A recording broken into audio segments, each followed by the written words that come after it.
ক্ষুধা বড় ক্ষুধা, একিরে মোটা তাজা হরিণ যে আমার উঠোনে, জি ভোজটা সেরে নেই।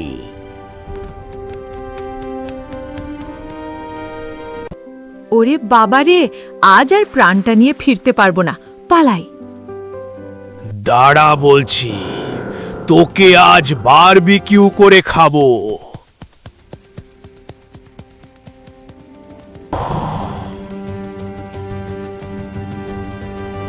ওরে বাপ রে, মহারাজ যে আজকে হরিণকে শিকার করছে, পালাটুকু দেরি করিস না। ভুলু ভাই, এভাবে চলতে দেওয়া যায় না। একদিন তুমি আমিও ওই দুষ্টু শের খানের পেটে চলে যাব, বুঝলে? কিছু একটা করো।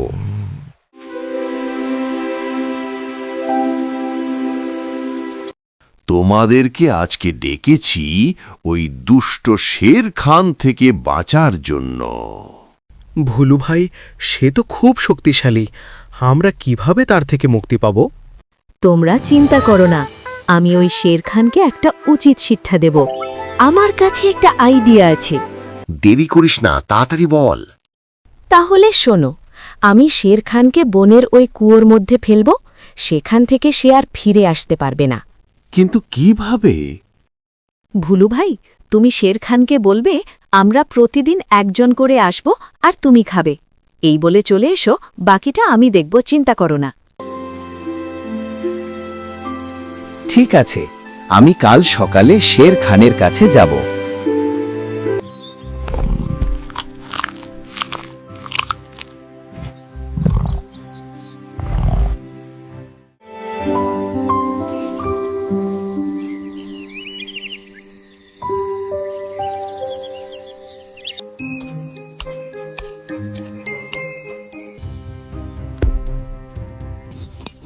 কিরে ভুলু, তুই আমার ডেরায় কেন এসেছিস বল?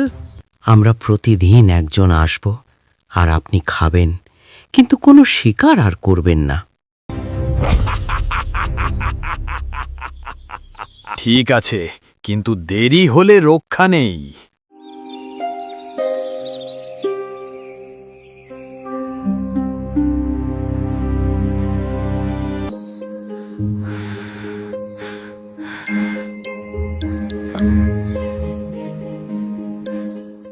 সাবধানে যাস, শের খান কিন্তু খুব নিষ্ঠুর। আশা করি ভালোভাবে ফিরে আসবি।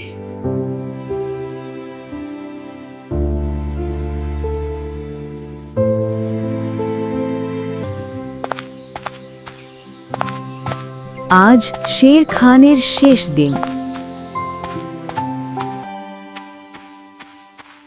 এই তো সেই কূপ, এখানে শের খানকে ডুবাবো। একটু সময় কাটাই, যেন সে আমাকে সন্দেহ না করে। এত দেরি? আজ সব পশু শেষ করব। ক্ষমা করবেন মহারাজ, পথে এক বিপদ হয়েছিল। এত ছোট শিকার, তাও আবার দেরি? কে তোকে আটকালো? পথে আরেকজন সিংহ আপনার নিন্দা করছিল। সে বলল সেই বনের রাজা। কি? আমার রাজ্যে অন্য বাঘ? আজই তাকে শেষ করব। চল আমাকে নিয়ে সেই জায়গায়, তারপর তোকে খাবো। সে এক কেল্লার ভেতরে থাকে। চলুন মহারাজ, আমি আপনাকে নিয়ে যাচ্ছি। ঠিক আছে, এখনই চল।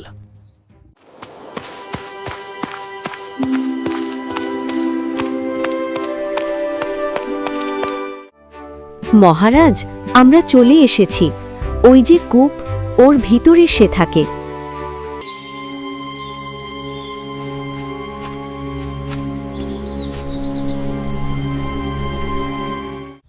এই তুই কে রে? বেরিয়ে আয় দেখি, কে বনের রাজা, এক্ষুনি দেখাচ্ছি তোকে। কূপের ভিতর তালকান মহারাজ, দেখতে পাবেন।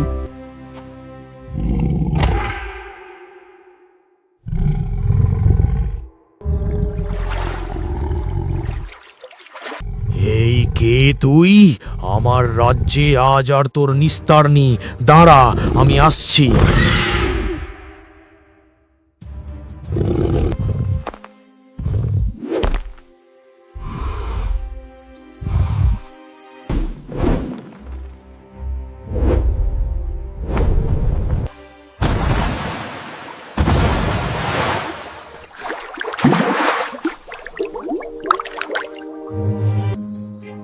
বাঁচলাম এই নিষ্ঠুর শেরের খান থেকে।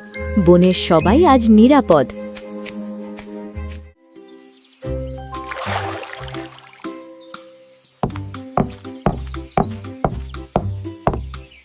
শোনো বাচ্চারা, বুদ্ধির জোর শারীরিক শক্তির চেয়ে বড়। সিংহটি অনেক শক্তিশালী হলেও তার বুদ্ধি কম ছিল।